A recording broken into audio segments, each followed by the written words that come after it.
PV അൻവറിന്റെ ആരോപണമൊന്നും ഏറ്റില്ല. ADGP MR Ajith കുമാറിന് DGP rank കിട്ടും. വിജിലൻസ് അന്വേഷണം നടക്കുന്നുണ്ടെങ്കിലും ADGP MR അജിത് കുമാറിന് DGPയാകാൻ തടസ്സമില്ലെന്നതാണ് വസ്തുത. ഈ വിജിലൻസ് അന്വേഷണവും അതിവേഗം തീരും. ഈ സാഹചര്യത്തിലാണ് തിങ്കളാഴ്ച ചേർന്ന IPS സ്ക്രീനിംഗ് കമ്മിറ്റി അജിത് കുമാറിന്റെ സ്ഥാനക്കയറ്റത്തിന് അനുമതി നൽകിയത്. തൃശൂർ പൂരം കലക്കൽ, RSS നേതാക്കളുമായുള്ള കൂടിക്കാഴ്ച എന്നിവ സംബന്ധിച്ച് അജിത് കുമാറിനെതിരെ അന്വേഷണം നടക്കുകയാണ്. വരവിലേറെ സ്വത്തുണ്ടെന്ന ആരോപണത്തിൽ വിജിലൻസ് അന്വേഷണവുമുണ്ട്. ഇതെല്ലാം അജിത് കുമാറിന് ക്ലീൻ ചിറ്റ് നൽകുന്ന തരത്തിലേക്ക് എത്താനാണ് സാധ്യത. തൃശൂർ പൂരം കലക്കലിൽ ADGPയുടെ പങ്കിന് വ്യക്തമായ തെളിവൊന്നുമില്ല. RSS കൂടിക്കാഴ്ച വ്യക്തിപരവും.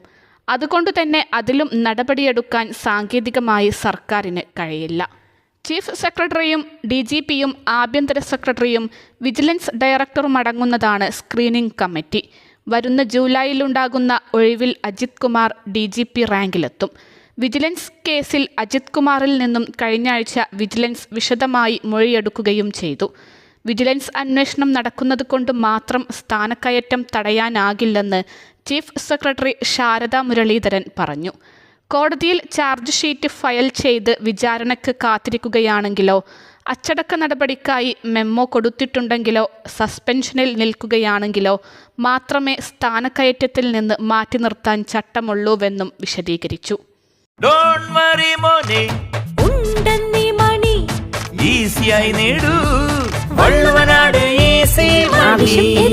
പണം ഞങ്ങൾ തരും. വിജിലൻസ് അന്വേഷണം നടത്തി കേസെടുത്ത് റിപ്പോർട്ട് കോടതിയിൽ സമർപ്പിച്ചാൽ മാത്രമേ സ്ഥാനക്കയറ്റത്തിൽ നിന്ന് മാറ്റി നിർത്താൻ വ്യവസ്ഥയുള്ളൂവെന്ന് വിജിലൻസ് ഡയറക്ടറും സ്ക്രീനിംഗ് കമ്മിറ്റിയെ അറിയിച്ചു. അനധികൃത സ്വത്ത് ആരോപണത്തിൽ വിജിലൻസ് 2 ആഴ്ചയ്ക്കുള്ളിൽ റിപ്പോർട്ട് നൽകുമെന്നാണ് വിവരം.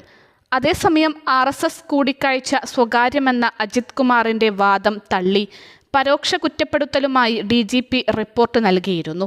എന്നാൽ അട്ടിമറിക്കു വേണ്ടിയാണ് RSS നേതാക്കളെ കണ്ടതെന്നതിന് തെളിവും ഉണ്ടായില്ല. 2 പേർ തമ്മിൽ രഹസ്യമായി ചർച്ച ചെയ്തത് എന്തെന്ന് കണ്ടുപിടിക്കാൻ കഴിയില്ലെന്ന തരത്തിലായിരുന്നു അന്വേഷണ റിപ്പോർട്ട്. DGP റാങ്കിന് അർഹനായ അജിത് കുമാറിന് സ്വാഭാവികമായി പോലീസ് മേധാവിയാകാനും സാധിക്കും. ഷെയ്ഖ് ദർവേഷ് സാഹിബ് വിരമിക്കുമ്പോൾ അജിത് കുമാറും പോലീസ് മേധാവിയാകാൻ അർഹതയുള്ളവരുടെ പട്ടികയിലുണ്ടാകും. വിജിലൻസിന് 4 തരം അന്വേഷണമാണുള്ളത്. Confidential verification, quick verification, preliminary enquiry എന്നിവയ്ക്ക് പകരം 6 മാസം കൊണ്ട് പൂർത്തിയാക്കേണ്ട വിജിലൻസ് അന്വേഷണത്തിനാണ് അജിത് കുമാറിനെതിരെ ഉത്തരവിട്ടത്. പ്രത്യേക മാനദണ്ഡങ്ങൾ പ്രകാരമുള്ള ഈ അന്വേഷണം നീണ്ടാൽ സ്ക്രീനിംഗ് കമ്മിറ്റി സാങ്കേതിക കാരണങ്ങൾ പറഞ്ഞ് പ്രമോഷൻ നീട്ടിവെച്ചേക്കാമെന്ന് വാദമുണ്ടായിരുന്നു.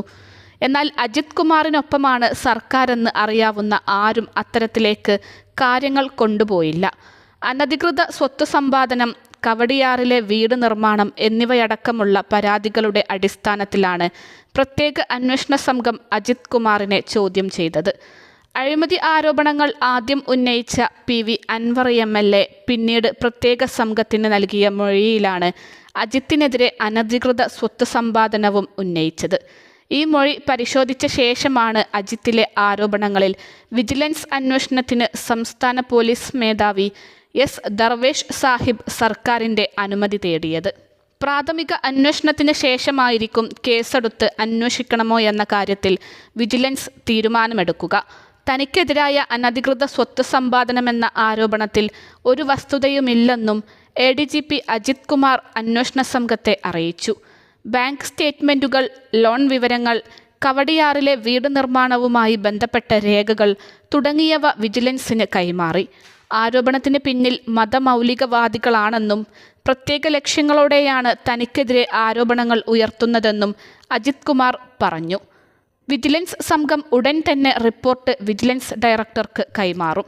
ഇതിൽ കുറ്റവിമുക്തനാക്കുമെന്നാണ് സൂചന. പ്രാഥമിക അന്വേഷണത്തിനും തെളിവ് ശേഖരണത്തിനും ശേഷമാണ് ADGPയുടെ മൊഴിയെടുത്തത്. അന്വേഷണം നടത്തുന്ന പ്രത്യേക യൂണിറ്റിൽ വിളിച്ചു വരുത്തിയാണ് ചോദ്യം ചെയ്തത്. അൽസലാമ ഐ ഹോസ്പിറ്റൽ 21 ലക്ഷത്തോളം സന്തുഷ്ടരായ ഉപഭോക്താക്കളും 2 ലക്ഷത്തോളം തിമിര ശസ്ത്രക്രിയകളും പൂർത്തിയാക്കിയ മലബാറിലെ ഏക കണ്ണാശുപത്രി. ലോകോത്തര നിലവാരമുള്ള ചികിത്സാ സംവിധാനങ്ങൾ. എല്ലാ നേത്രരോഗ ചികിത്സാ സൗകര്യങ്ങളും വിദഗ്ധരായ ഡോക്ടർമാരുടെ മേൽനോട്ടത്തിൽ. Al Salama eye hospital, hospital road, Perinthalmanna.